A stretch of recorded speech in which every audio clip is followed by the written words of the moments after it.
Today we celebrate the feast of Christ the King, but also on the liturgical calendar, November 23rd is the feast of Blessed Miguel Pro, the young Mexican priest who was killed by the Mexican authorities in the early part of the 20th century. And as he died, he exclaimed, "Vive el Cristo Rey," long live Christ the King. And there was a film made about that whole period in Mexico a few years back. I can't remember the name of the film, but focused on how the Mexican government turned against the church and tremendous sufferings of God's people there. During that period, seminarians had to be snuck across the border to go to seminary here in the U.S., and later, as priests, they had to clandestinely enter the country and do all their ministry underground. Eventually, the authorities caught up with Miguel Pro and executed him.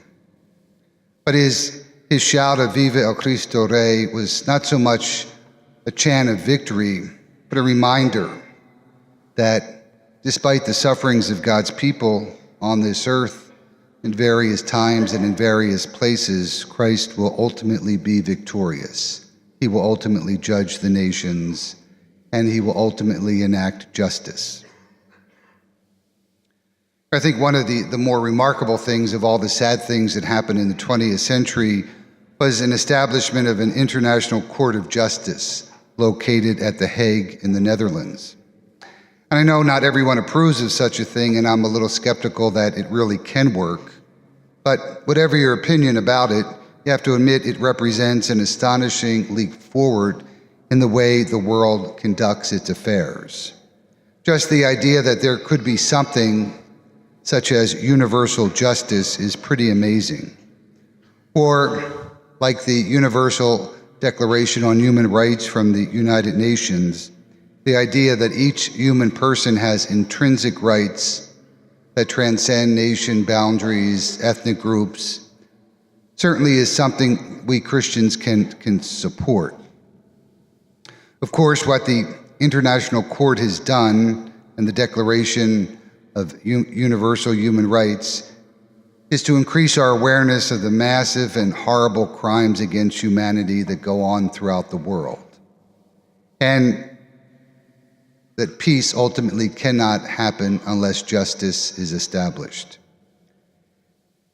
Another way of looking at it is we just simply can no longer stand by and watch injustice flourish in our world. We have to take action. What type of action is debatable, but we know better now. And justice is one of the most profound longings of the human race. If there is no justice, then deep within ourselves we know that something is out of joint, something isn't right. And I admit justice at times can be hard to define and still harder to put into practice, but that has never stopped human beings and societies from seeking it, from praying for it, and working to find ways to do it better. And justice doesn't simply mean punishing the wicked, though that's often part of it. It means bringing the world back into balance. And right in the center of the biblical worldview, and our faith as well, is that this passionate longing for justice comes from God, the Creator himself. Jews and Christians believe that he will do eventually justice on a worldwide scale, in a way that the International Court could only dream of. We all know human attempts at justice are often imperfect, but God's judgment is just. The world will one day be put to rights. And all throughout the Bible, the image of the coming of the Son of Man is pretty strong. And when he comes, we're told justice will at last be done. It's the great longing of God's people throughout history. And so this scene from Matthew's gospel that we heard is very much in keeping with that biblical idea that when the Son of Man comes, he will establish justice. And of course, Jesus is that Son of Man. And what we are now invited to do is witness the ways in which justice will be executed by him.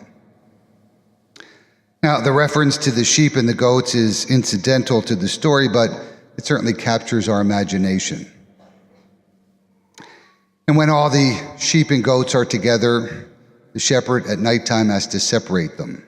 It can be very difficult to tell which is which because their colors are very much the same. But there is one distinct difference between a sheep and a goat. Do you know? No. The tail. And the sheep's tail points down, the goat's tail points up. So the shepherd could go through and pull out the goats by the tail. It's important because the goats are less hardy than the sheep and they need to be kept warm at night, so the shepherd naturally separates them. So we hear this story, we have to ask ourselves what's really happening here. We often refer to this great scene in Matthew's gospel as the Last Judgment. If you go to any of the great cathedrals in Europe, the western window, the window where the setting sun shows, often we see the scene of the Last Judgment. Just as a reminder as we walk out of the cathedral of the church of what we ultimately will face. I think that's a fair enough way to look at the story and interpret it. But if we look at it much more closely, it's telling us some other things as well. Everything hinges on the way in which those who are judged have treated one of these least brothers or sisters of mine.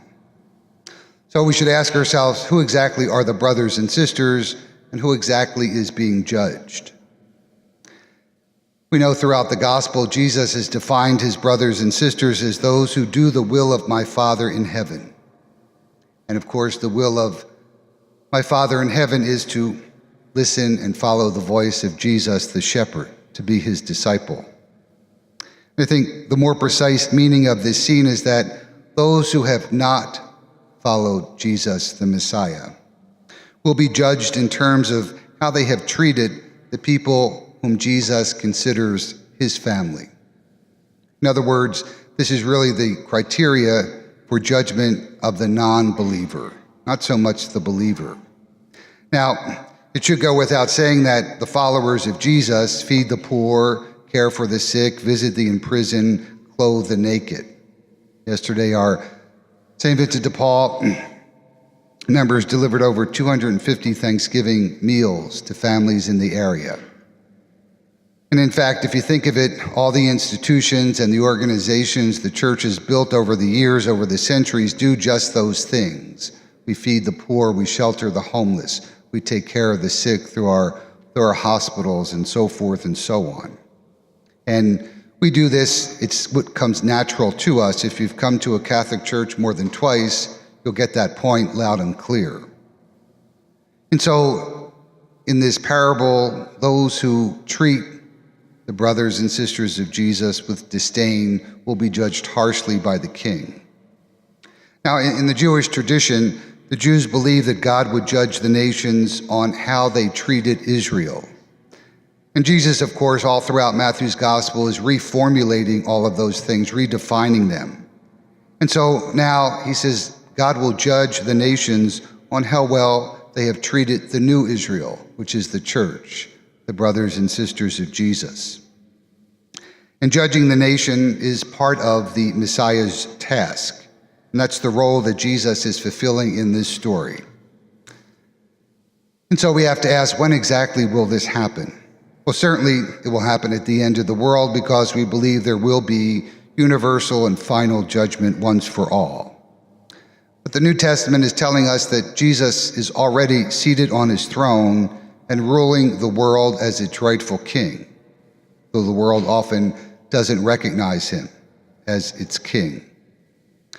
And though we can look at this scene as a kind of one-time future event, I think we could also look at it as from what is happening right now, from the resurrection to the present moment. Jesus is always in the process of sifting the sheep and the goats. And the good news here is that as Jesus sent his followers on this great adventure to form the church, it was often a difficult, dangerous task. His disciples, his brothers and sisters were often persecuted and are often persecuted for doing just that. And so this great scene gives the brothers and sisters of Jesus great hope that Jesus, our brother, is already ruling the world and taking note of what his brothers and sisters suffer. Now, maybe from our perspective, as comfortable Western Christians, this might seem a little smug or self-centered, but it's really not. If we think of the many places today where the brothers and sisters of Jesus are treated with contempt, abuse, torture, death. This past weekend in Kenya, a bus was stopped by Islamic terrorists, and the people on the bus were separated, those who are Muslims and those who were not, and all of the Christians were executed.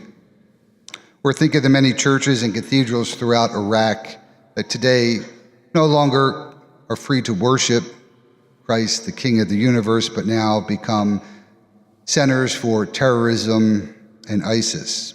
Or even think of right here in our own country, the many Christian business owners who have been sued for trying to follow the moral demands of Christianity. So in light of that, we can see how this passage has given hope to Christians throughout the centuries, and what hope it can still bring to many people even in our own day.